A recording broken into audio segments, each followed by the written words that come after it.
নৱ দম্পতীক কিয় লগোৱা হয় হালধি?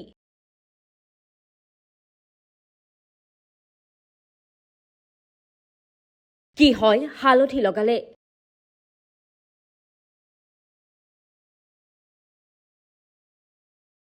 বিয়াত কিয় অধিক প্ৰাধান্য দিয়া হয় হালধিক?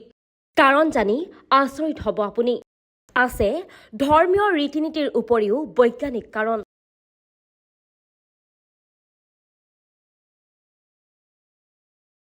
হালধিৰ পৰম্পৰা যুগ যুগ ধৰি চলি আহিছে, য'ত বিবাহৰ পূৰ্বে দৰা কইনাক গা ধুৱাওঁতে হালধি লগোৱা হয়। দুয়োফালৰ পৰা এই অনুষ্ঠানটি অতি আনন্দৰে কৰা হয়। হালধিক অতি পবিত্ৰ বুলি গণ্য কৰা হয়।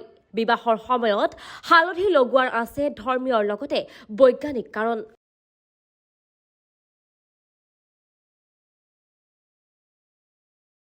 হিন্দু ধৰ্মৰ সকলো শুভ আৰু শুভ কামত ভগৱান বিষ্ণুৰ পূজা অতি গুৰুত্বপূৰ্ণ।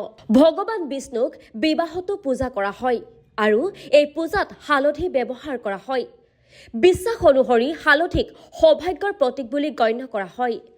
দৰা কইনাৰ ওপৰত যাতে বেয়া প্ৰভাৱ নপৰে তাৰ বাবে হালধি ব্যৱহাৰ কৰা হয়।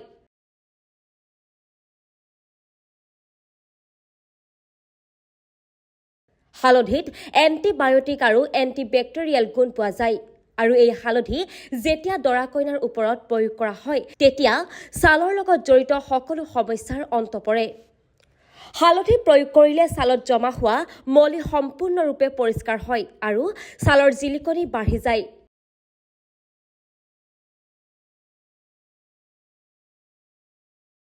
সেইবাবেই যেতিয়া ইয়াৰ ৰং দৰা কইনাৰ ওপৰত বিয়পি পৰে তেতিয়া তেওঁলোকৰ সৌন্দৰ্য বৃদ্ধি পায়। বিয়াৰ সময়ত কাম কৰাৰ বাবে ভাগৰুৱা আৰু মূৰৰ বিষৰ সমস্যাৰ বৃদ্ধি পায়। গতিকে হালধি প্ৰয়োগ কৰিলে এই বিষৰ পৰাও মুক্তি পাব পাৰি।